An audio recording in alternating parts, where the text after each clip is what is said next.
to 2010, but I should have put 1989, because that's when I saw SSE for the first time. But I am here today to welcome Ethan McSweeney to the stage, because we have the pleasure of hearing something that I have been waiting to share with you guys since basically his first day. And that's his first season with us. And yeah, I'm so excited. So please.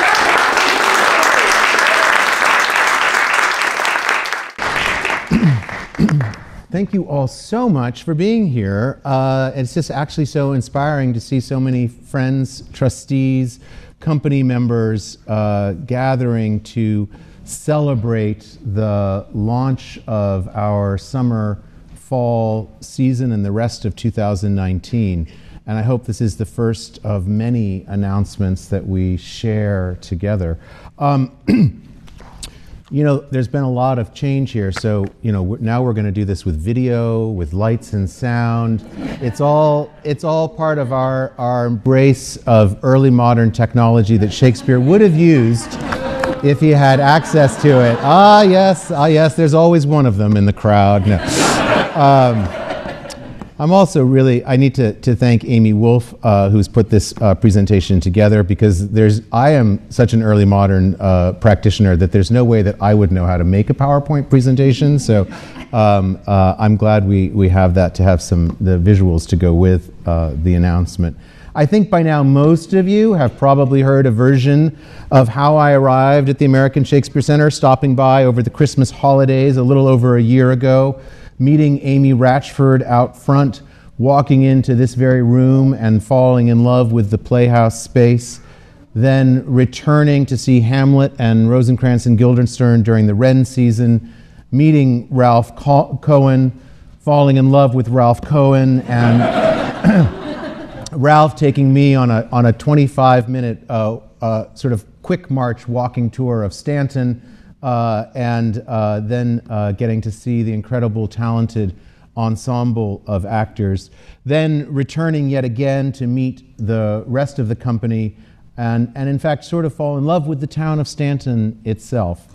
I thought that by the time I came to accept the position of artistic director, I had taken a pretty deep dive into the activities of the American Shakespeare Center. Little did I know. Which sort of reminds me of a quote from one of probably my favorite 21st century philosopher, Donald Rumsfeld.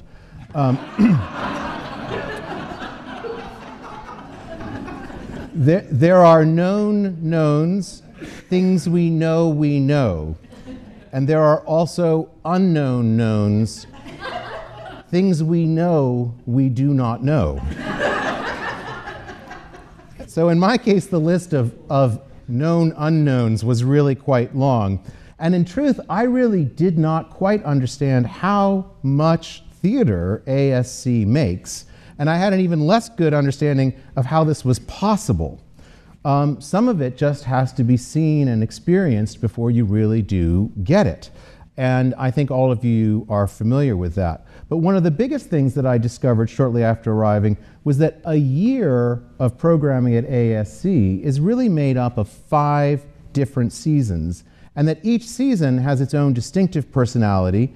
To some extent, each one has its own acting company, although many of the same actors perform in multiple companies, and that each one has its own approach to the uses of the Blackfriars stage and an embrace of Shakespearean performance conditions.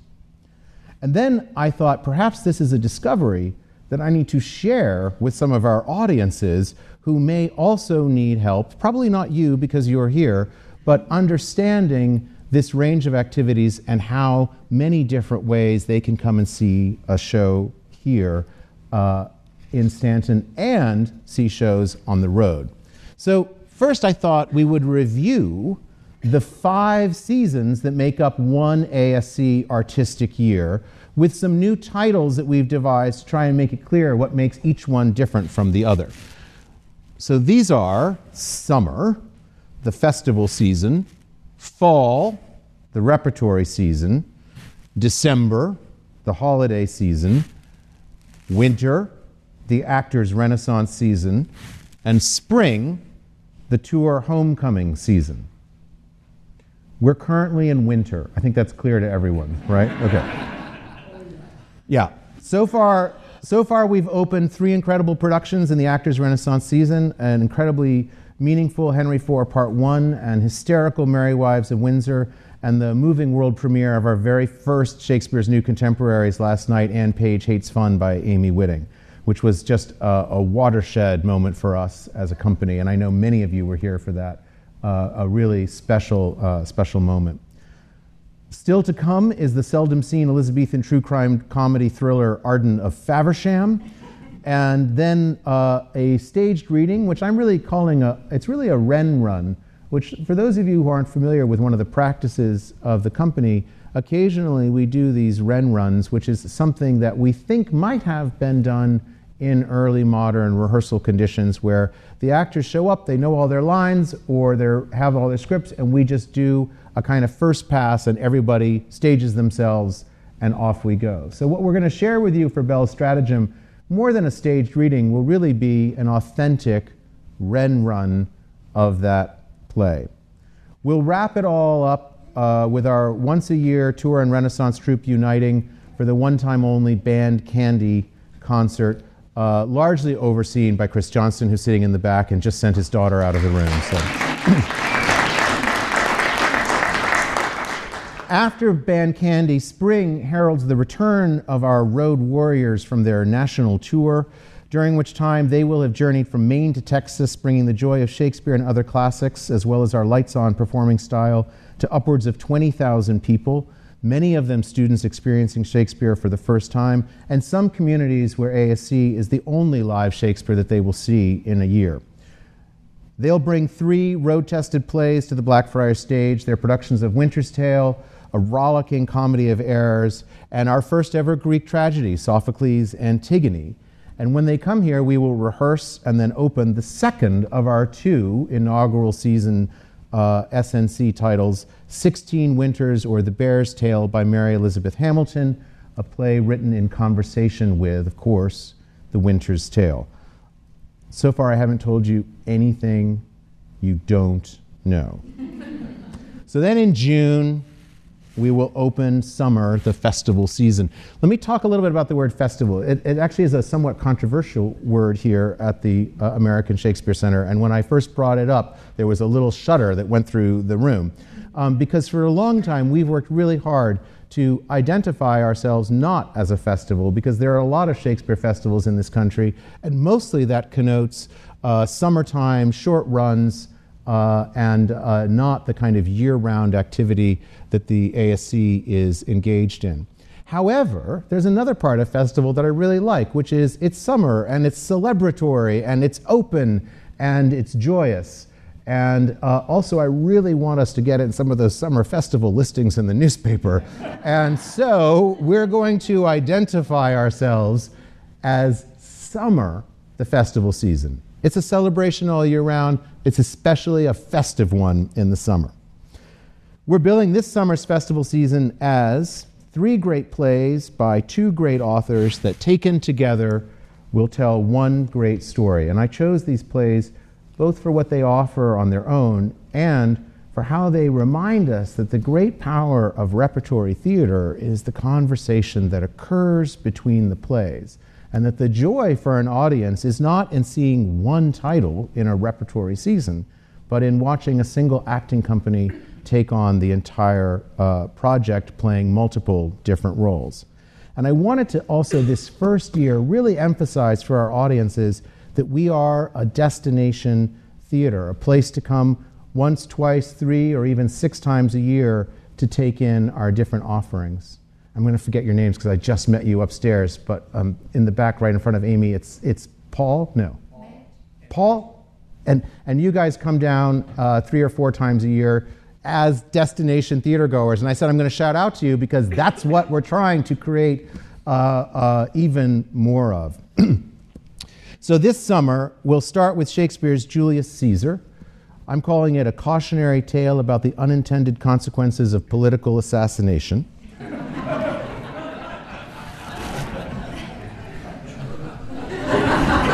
It may be timely. I don't know. We just don't know.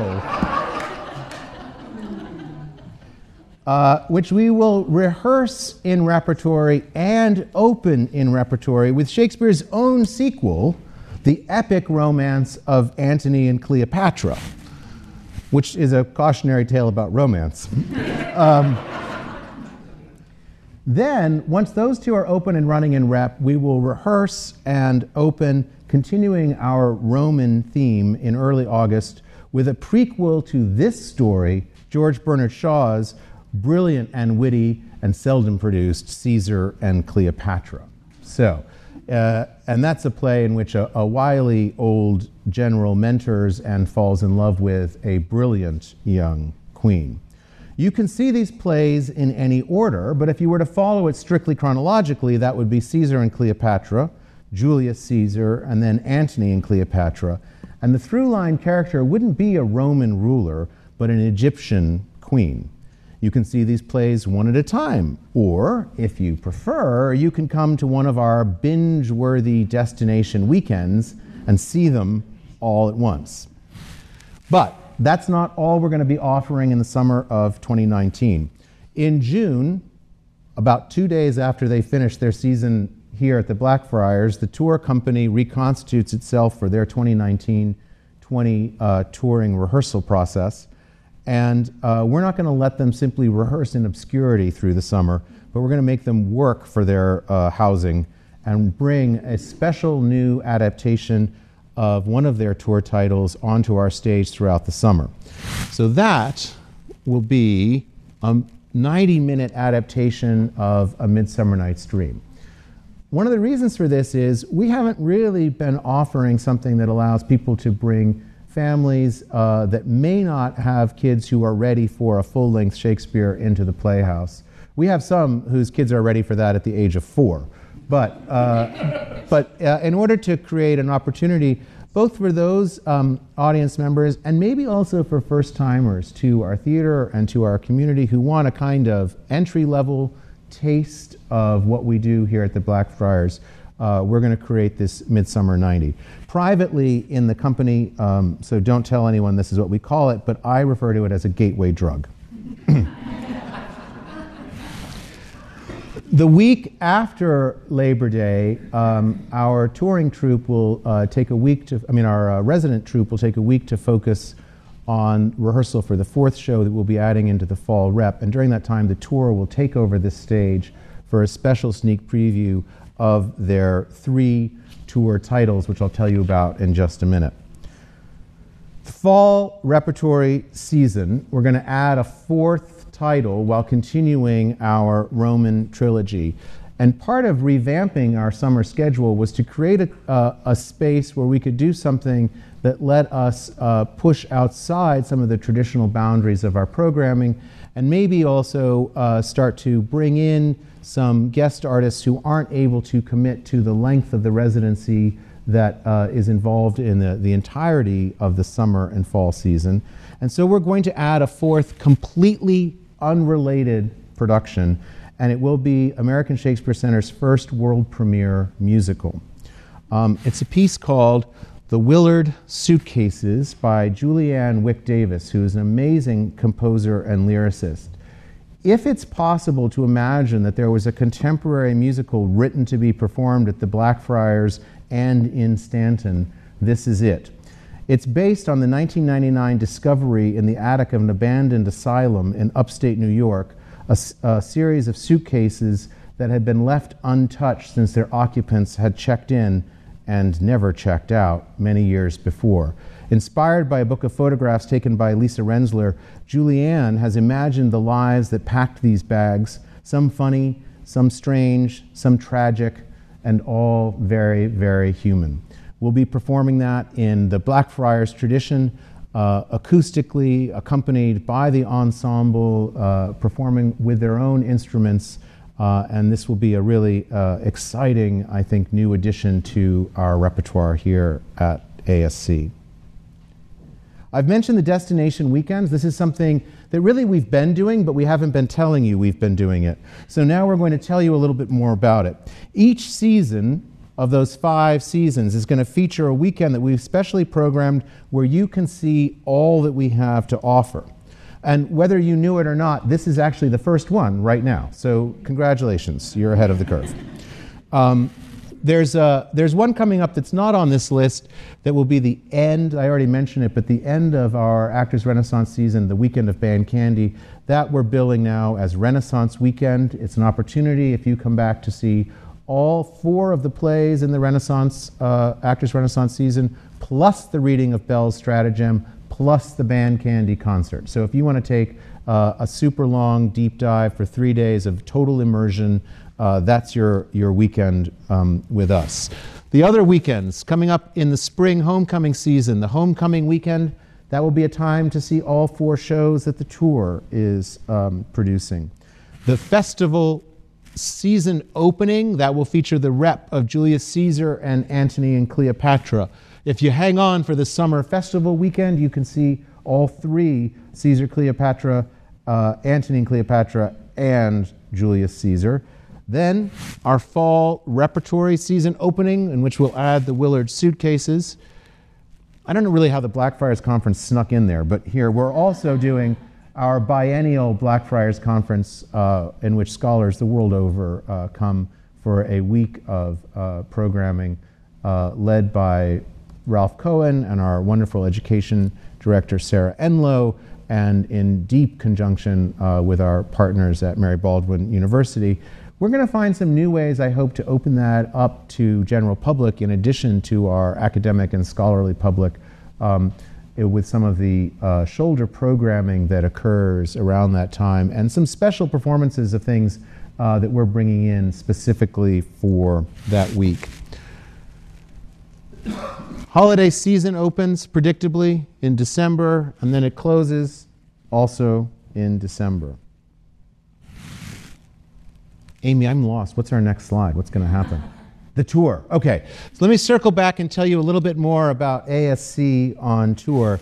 In addition to A Midsummer Night's Dream, this year the tour company is going to include Imogen by William Shakespeare, a title often known as Cymbeline, that we are taking an initiative that follows something done at the Globe in London of reclaiming this title for the heroine at the center of Shakespeare's play.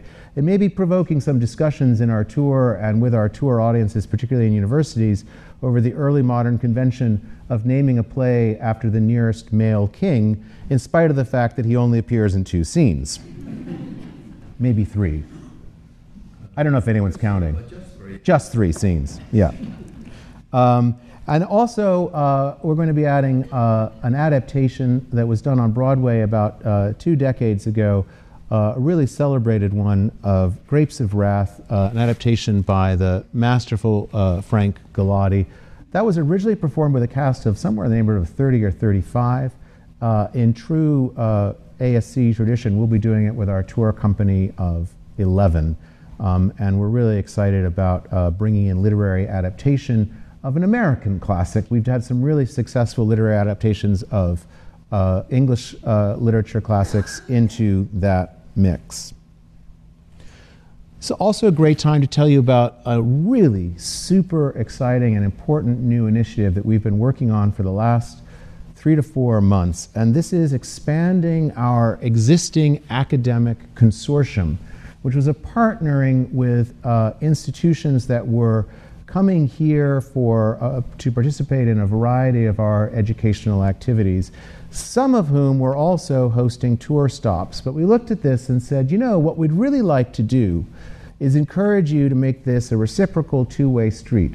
The tour comes to your campus, hopefully for 2 or 3 performances, the workshops that we've devised that are led by our touring company actors, and you come here, whether it's your scholars coming to our Blackfriars Conference, your students coming to our little academies or Shakespeare academies, or just coming to see our shows.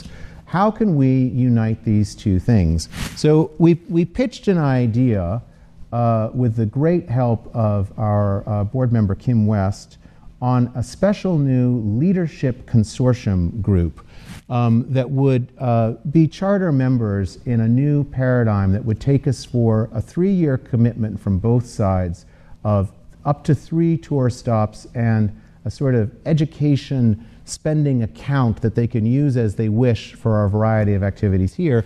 And I'm really excited to tell you that we have 2 charter members that we'll be starting with beginning this spring, and that is Sewanee, the University of the South, and nearby Washington and Lee University. And actually, Pamela McPhee from Sewanee University is here today, so we're really excited to have her.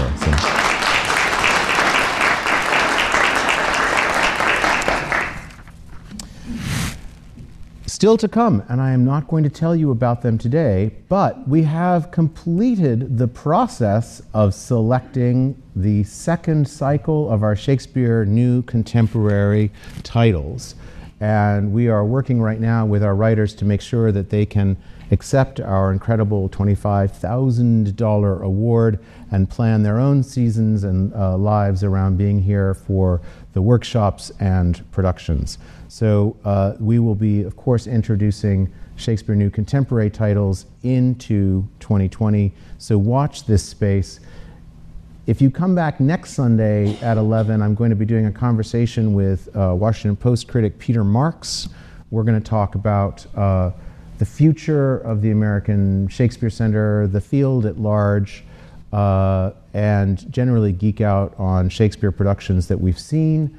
And if I have it by then, I'm going to throw him a bone and reveal the SNC titles at that time. So if you come back next Sunday at 11, you might get a bonus discovery at that time.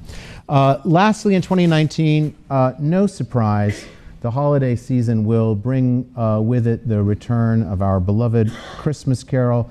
Last year's production, as many of you know, was actually a very new adaptation.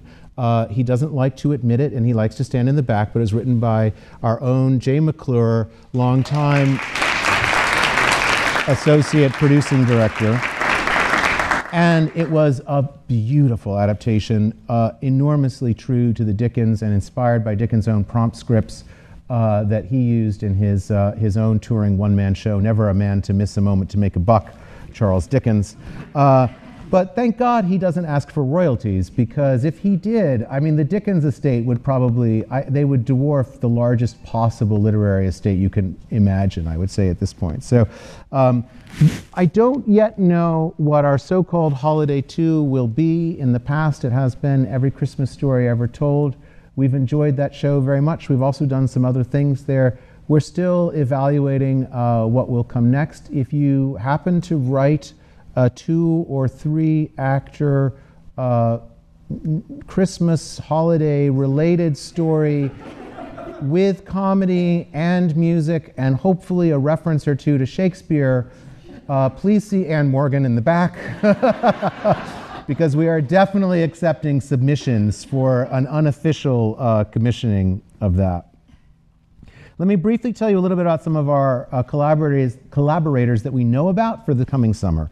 Our acting company is going to feature a bunch of returning veteran current company members, some of our tour company members who are moving into new resident status, and some new friends who we're going to welcome. Oh, no, don't welcome. Go back, go back, go back. Stop. Close your eyes, everyone. Can you go back? Okay. Okay, good. Because first, I just wanted to highlight our returning veterans. Little known to you all, John Harrell. We're still giving him a chance. Maybe this year he'll get it right. The dead weight of Chris Johnston that we're still lugging. He's not even here to hear that. The supremely uncharismatic Brandon Carter.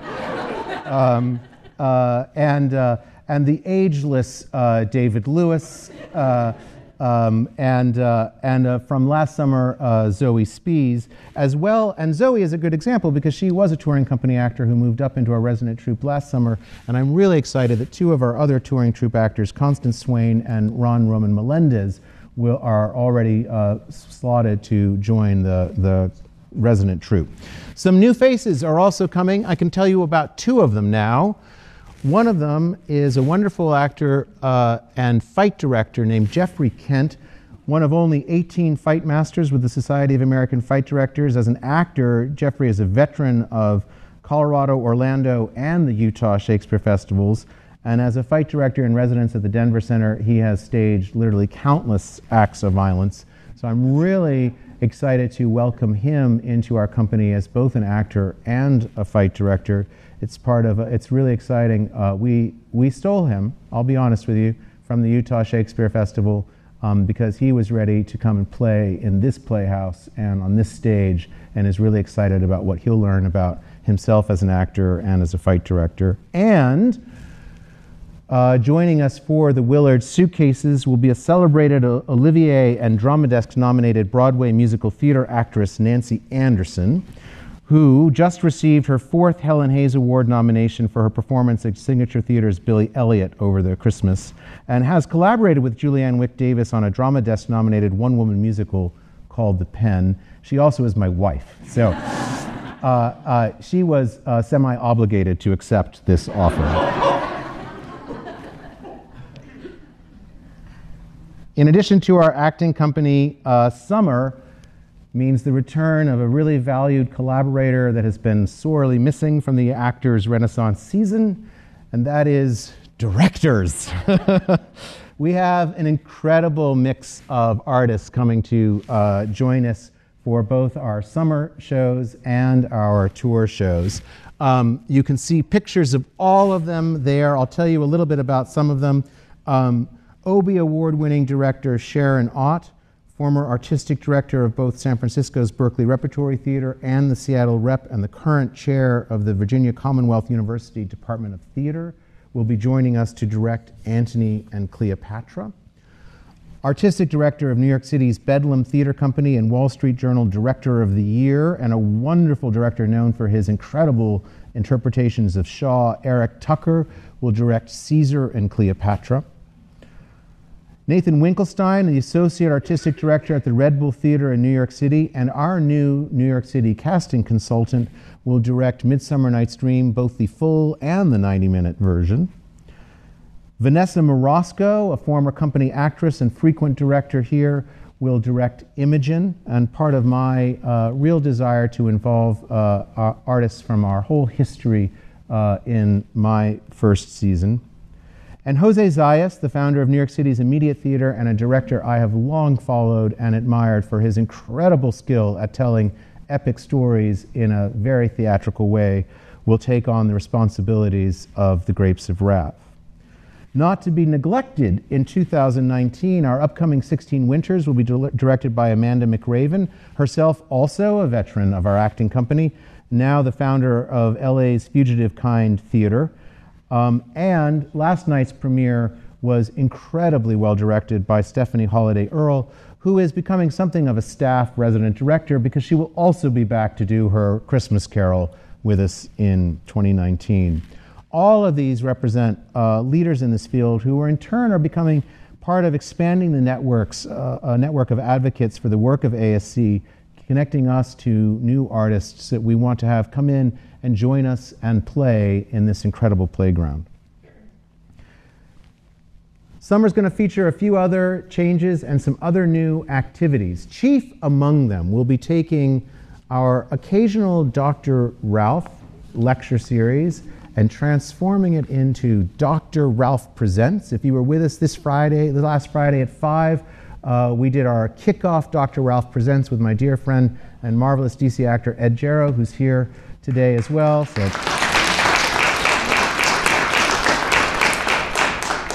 Dr. Ralph Presents is going to be starting this summer, will be every Friday at 5 o'clock. We recognize that's happy hour, so the bar cart will be open, and it's an opportunity to come and listen to what is, I think, one of the most exciting things about the American Shakespeare Center, and that's our unique blend of scholarship and practice. So we'll include actors like Ed to scholars like Tiffany Stern, and all of it will be hosted by our own Shakespeare great brain in residence, Ralph Cohen, who I'd like to just give you a quick sneak peek of some of what he's excited about for this coming season. So, Dr. Ralph.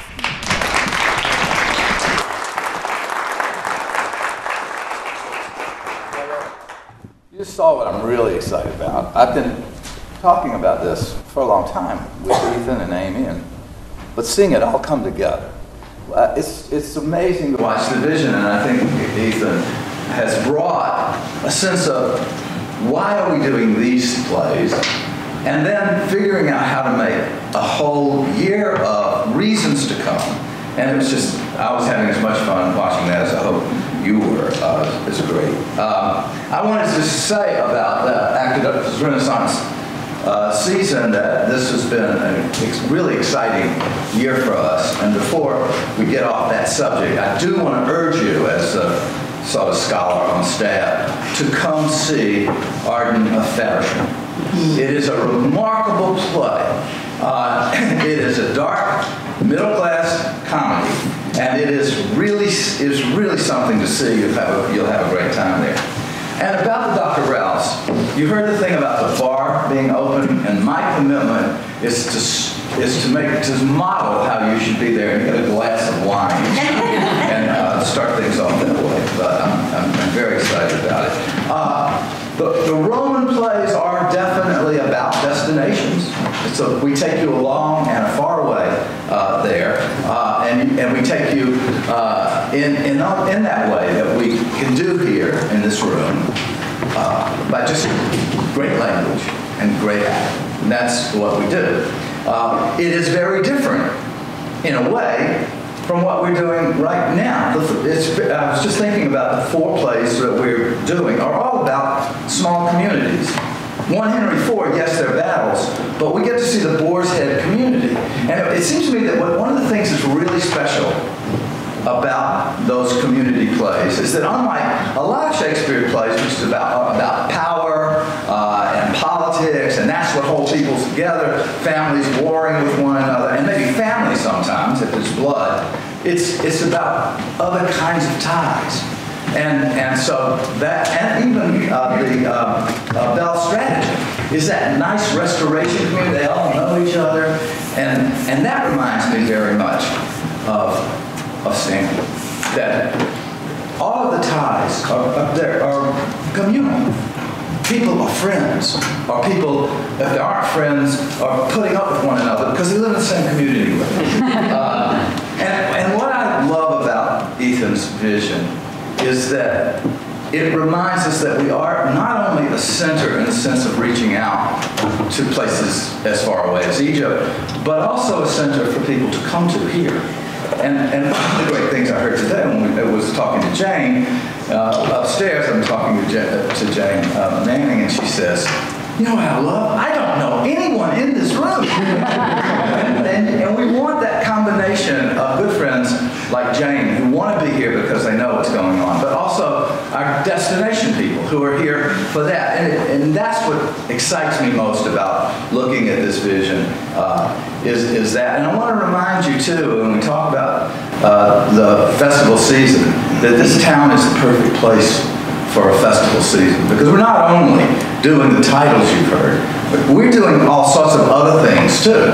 We have our American Shakespeare Center Theater Camp, and those kids on 2 very special Sundays are going to each camp is going to put on 3 one-hour versions of one of Shakespeare's plays. So that makes another 6 titles that are here, or one of his contemporaries. But we're also inviting in the Hyphus Institute. It's going to bring its music here. And this is the summer of course, the Stanton Music Festival. This is just a great place to be. So I'm going to end by saying that when Ethan first came, he won me on that little walk through Stanton when we started talking about the Renaissance season. Because what I love about the Renaissance season is that it puts agency back in the actor's hands. And knowing his resume and the kinds of work he had done, I thought for sure if he was interested in this job, that would be something he'd be a little suspicious about. The whole idea of letting go and letting the actors have it. And it was the thing he was most excited about. Was, oh, this Renaissance season, that's really special what you're doing. And I thought, wow, he's really open to what we're doing.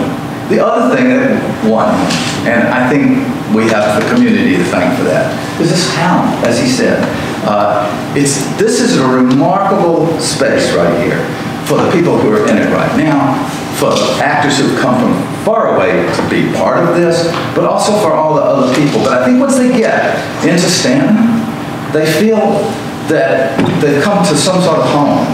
And what I love is that in our Renaissance season, we were exploring community, and we were doing it through the agency of the actors. And when we get to our festival season, we're going to be exploring faraway places. And people from faraway places are going to be coming in the summer to see it. So thank you, Ethan, for putting that together. It's just a beautiful and exciting thing. I think I'm coming.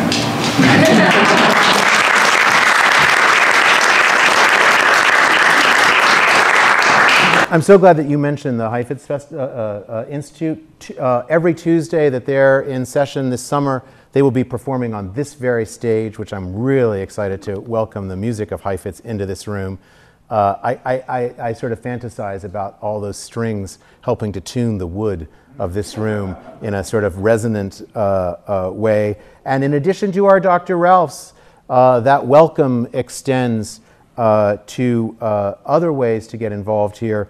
Talkback Thursdays. After every Thursday evening performance, we will do a talkback with the actors. Most of those are hosted by Ann Morgan, who leads a really free-form, informal discussion where your questions about the play and the process can be addressed. You're also unwitting or unwilling, perhaps, participants in another first today, because Sundays at 11, formerly known as Inside Plays, will become rebranded as Discovery Space, so that we can handle activities like this, or conversations, or blood-making workshops, or any range of different things that help expand your appreciation for the work and how the work is made. I got asked a really hard question. I'm going to forget your name. Victor asked me a hard question upstairs while I was having like my second cup of coffee. And he said, well, tell me, what is an artistic director? And I was like, And I've been sort of struggling over that. And then Ralph said something that made me think, oh, maybe that's part of the answer. But I think an artistic director is actually a home builder, and an artistic home builder for other artists to come to a place and for audiences to come to a place. So this is my first season at my new home, and I'm incredibly excited to share it with all of you, and I can't wait to see you at all of its different incarnations this summer. So thank you all for being here today in every possible way. I'm really super grateful. All right.